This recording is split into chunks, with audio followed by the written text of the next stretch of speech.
Hello everyone, welcome back to my channel Learn English with Himani, and today for class 8 we are going to start the part 2 of chapter number 2, Catch Me If You Can. In this chapter we were talking about camouflage in the part 1, and I was talking about some insects and animals who are master in this skill, that is camouflage. So I'm going to show you some pictures of some animals who are known for hiding themselves in the surroundings. Let us see. See, this is a grasshopper, and you can see that how it had hid himself in the surroundings in brown color. The next one is this is called stick insect. अगर आप इसे देखोगे तो आपको कैसा लगेगा, जैसे कि बिल्कुल ये किसी पेड़ की टहनी है, लेकिन अगर हम ध्यान से देखेंगे तब पता चलेगा कि ये कीड़ा है.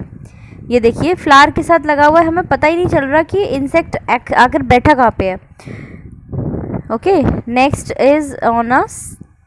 देखिए ये रॉक पर पता नहीं ये रॉक है या फिर पेड़ की छाल है, उस पर ये मक्खी बैठी हुई है और हमें बिल्कुल भी नहीं दिख रहा, कैमोफ्लेज हो गया है. नेक्स्ट अगर हम बात करते हैं तो हम देखते, देखो ये वुडन के पीस पर ये कीड़ा बैठा हुआ है और बिल्कुल ऐसा लग रहा है जैसे कि लकड़ी का बुरादा कहीं का ढेर लगा हुआ है क्या. ये देखिए सबसे बेहतरीन एग्जाम्पल है.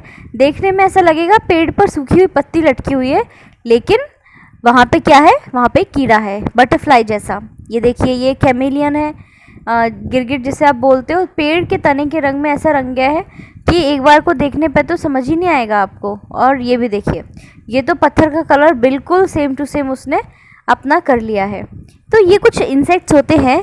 हमने कल आर्कटिक फॉक्स की बात की थी लास्ट, आज हम आगे बढ़ेंगे. Chameleons are famous for this, but there is another animal that give chameleons a run for their money when it comes to changing its body color. Chameleons हालांकि बहुत फेमस होते हैं, गिरगिट जो होते हैं वो इस चीज़ के लिए बड़े फेमस है ना, रंग बदलने के लिए बड़ी बड़ी कहावतें भी बनी हुई हैं. लेकिन फिर भी एक ऐसा एनिमल भी है जो कि कैमिलियन को भी मात दे देता है इस चीज़ में, और वो है अ कटल फिश. एक कटल फिश होती है, वो it can change its colour in under a second. वो एक सेकेंड में अपना कलर चेंज कर लेती है. And not only that, it can change the texture of its skin to match in the surroundings. और ना कि सिर्फ कलर, वो तो अपनी स्किन का टेक्सचर भी चेंज कर लेती है, स्किन पैटर्न्स भी चेंज कर लेती है ताकि वो अपनी सराउंडिंग्स में मैच कर सके. So a cuttlefish can change its colour and texture to match the surroundings. ठीक है, वो अपनी सराउंडिंग्स को मैच करती है अपने पैटर्न्स को चेंज करके.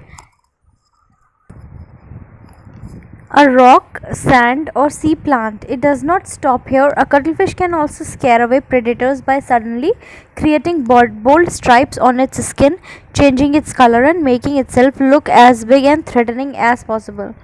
और इतना ही नहीं, सिर्फ कलर ही नहीं चेंज करती है, सिर्फ पैटर्न ही चेंज नहीं करती, बल्कि वो क्या करती है कि अपने जो प्रेडेटर्स हैं, जो अपने मतलब अटैकिंग एनिमल्स हैं जो भी उसके ऊपर अटैक करते हैं, उनको डराने के लिए वो क्या करती है, अचानक से अपनी स्किन पे बहुत एकदम ब्राइट कलर की बोल्ड धारियाँ बनाने लगती है, और कभी कभी अचानक से कलर चेंज करने लगती है और अपने आप को बहुत बड़ा और सबसे बहुत ज़्यादा भयानक दिखाने की कोशिश करती है ताकि उसे कोई खाए नहीं. ठीक है.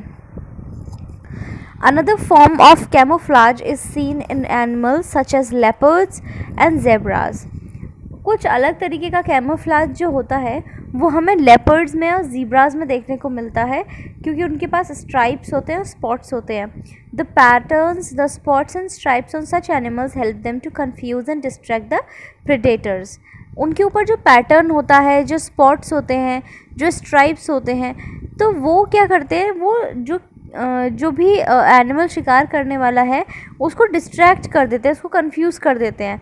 दे make the outline of the animal body difficult to identify. और उससे हमें क्या होता है, जो एनिमल के शरीर की आउटलाइन है हम उसी को पहचानने में, आइडेंटिफाई करने में पहचान नहीं पाते हैं. And against certain surroundings, these stripes and spots make it difficult for predators and preys to discover these animals. और यही जो stripes और patterns हैं, ये spots जो हैं, यही जब surroundings में मिल जाते हैं तो फिर ये शिकारियों के लिए बहुत मुश्किल हो जाता है देखना कि जानवर एक्चुअली है कहाँ पे है. And this method is known as disruptive colouration. और ये जो स्पॉट्स और ये जो स्ट्राइप्स का जो पैटर्न होता है इसको हम डिस्ट्रप्टिव कलरेशन बोलते हैं। For instance zebras with their black and white stripes are very noticeable in the grasslands during the day, but during the twilight hours when the sun begins to go down, these stripes mimic and practically becomes a part of the shadows of the surrounding tall grasses। तो क्या होता है कि जैसे zebra है वो दिन के एकदम बिल्कुल दोपहर मतलब दिन में भरे दिन में तो उनको नोटिस करना बहुत आसान है, मतलब वो वाइट और ब्लैक कलर के होते हैं तो बहुत आसानी से दिख जाते हैं। लेकिन जैसे जैसे सूरज बैठने लगता है तो उनकी जो ये स्ट्राइप्स हैं ये अपने आसपास की सराउंडिंग्स में घुलने मिलने लगती हैं, जो लंबी लंबी ग्रासेस होती हैं उसमें घुलने मिलने लगती हैं। Predators like lions, which mainly hunt when the sun is setting, have trouble locating zebras because of their unusual pattern।